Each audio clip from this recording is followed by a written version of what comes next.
తెలంగాణలో అన్ని గ్యారెంటీలు అమలు చేసినాం, మహారాష్ట్రలో కూడా ఓట్లయింది, మీడ కూడా చేస్తామన్నారు. వాళ్ళకి తెలియదా మహారాష్ట్రలకు?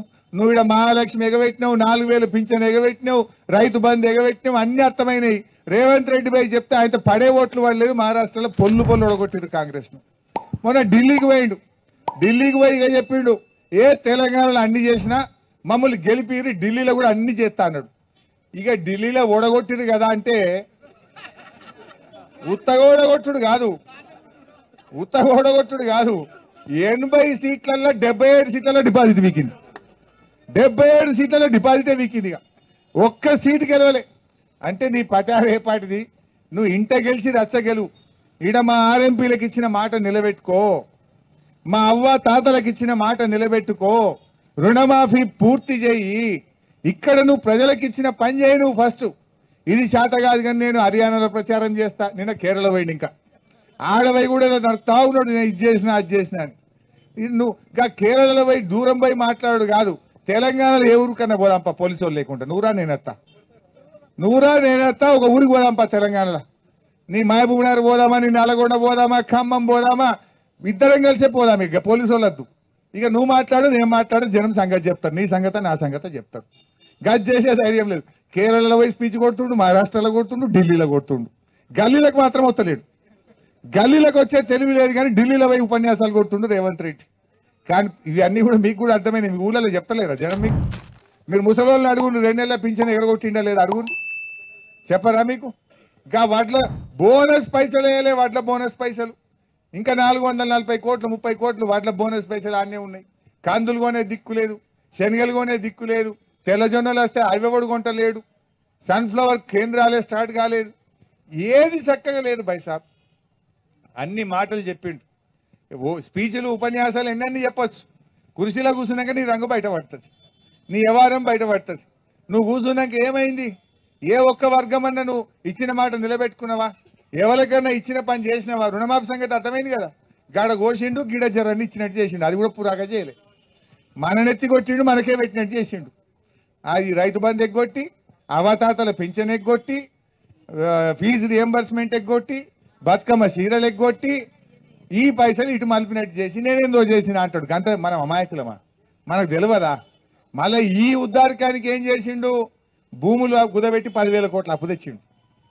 ఒకటే ఏడాదిలో రేవంత్ రెడ్డి ప్రభుత్వం చేసిన అప్పు 1,47,000 కోట్ల రూపాయలు అప్పు చేసిండు ఒకటే ఏడాదిలో. పోనేమన్నా కాళేశ్వరం కట్టివా, మల్లన్న సాగర్ కట్టివా, పాలమూరు కట్టివా, ఓ చెరువు మంచిగా చేస్తీవా, ఓ చెక్ డ్యామ్ కట్టివా, ఏమన్నా మంచినీళ్ళు ఇస్తీవా, ఓ కరెంటు తెస్తీవా? చేసిందేమి లేదు. మళ్ళా బీఆర్ఎస్ ప్రభుత్వం ఉండగా 10 ఏళ్లలో 4,17,00,000 అంటే నెలకు ఏడాదికి 40,000 చేసినాం మనం. కానీ రేవంత్ రెడ్డి ఒకటే ఏడాదిలో 1,40,000 చేసిండు. ఒక్కటే ఏడాదిలో 1,40,000 చేసిండు. మహిళలకు ఏం చెప్పిండు? వడ్డీ లేని రుణం ఇస్తా అన్నాడు. మీ ఊళ్ళో ఎవరినైనా అడుగుండ్రి, ఈ ఏడాదిలో ₹1 వడ్డీ లేని రుణం వచ్చిందేమో అడుగుండ్రి. ఇక స్పీచ్ కొట్టమంటే మహిళల్ని కోటీశ్వరుని చేస్తా అన్నాడు. లక్షాధికారి కాదు, కోటీశ్వరుని చేస్తా అన్నాడు. కోటీశ్వరుడు కాదు కదా, కోటి పైసలు కూడా ఇవ్వలే రుణమాఫీకి. అక్క చెల్లెలకు ఒక్క పైసా రుణమాఫీ ఏది వడ్డీ లేని రుణం డబ్బులు ఇవ్వలే. అంటే ఈ రకంగా జరుగుతూ ఉన్నది.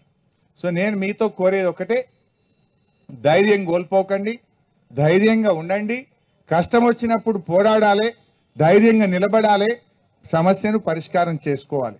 మీ సమస్యలు నాకు బాగా తెలుసు, మీకు తెలుసు. యావత్ భారతదేశంలోనే ఆర్ఎంపీ పిఎంపీలకు గవర్నమెంట్ ల్యాండ్ ఇచ్చి గవర్నమెంట్ పైసలతో బ్రహ్మాండమైన బిల్డింగ్ కట్టించింది సిద్దిపేటలో కట్టించిన.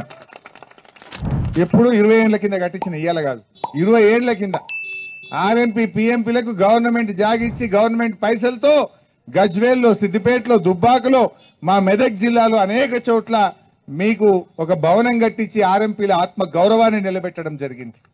మీ గౌరవాన్ని కాపాడడం జరిగింది. రేపు కూడా తప్పకుండా కాపాడుకుంటాం. సరే, టైం ఉన్నది, ఆయనకు 4 ఏళ్ళు టైం ఉండొచ్చు, పోరాడదాం. మీ పక్షాన అసెంబ్లీలో నేను పోరాడతా, బయట మీరు పోరాడండి. కానీ మీ బాధ, మీ దుఃఖం వాళ్ళకి ఎప్పుడు అర్థమవుతుంది? డబ్బలు ఖాళీ పెడితే అర్థమవుతుంది. రేపు జెడ్పీటీసీ ఎంపీపీలుగా కాంగ్రెస్ ను ఓడగొడితే గప్పుడు కాంగ్రెస్ సురుకు పుడుతుంది, రేవంత్ రెడ్డికి బాధ అర్థమవుతుంది. లేకపోతే నువ్వు వీడెంత లొల్లి పెట్టినా, నేనెంత లొల్లి పెట్టినా, నువ్వెంత పెట్టినా సురుకు పుట్టదు రేవంత్ రెడ్డికి. ఆయనకు కర్రుగాల్చి వాత పెట్టాలి. ఎట్లా పెట్టాలి? ఓట్ల రూపంలో పెట్టాలి. అప్పుడు ఆయన కళ్ళు తెరుస్తాడు.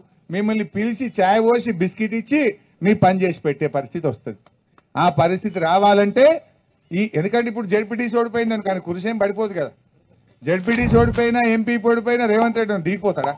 కుర్సేం పడిపోతుందా? పడిపోదు. కానీ ఆయన కళ్ళు తెరుస్తాడు. ఆయన ఏం తప్పు చేసిండో, ఆయన మీద ప్రజలు ఎంత కోపంగా ఉన్నారో అనే విషయం ఆయనకు అర్థం కావాలంటే జిల్లా పరిషత్ ఎన్నికల్లో కాంగ్రెస్ పార్టీని చిత్తుగా ఓడించాలని చెప్పి నేను ఈ సందర్భంగా పిలుపునిస్తా ఉన్నాను.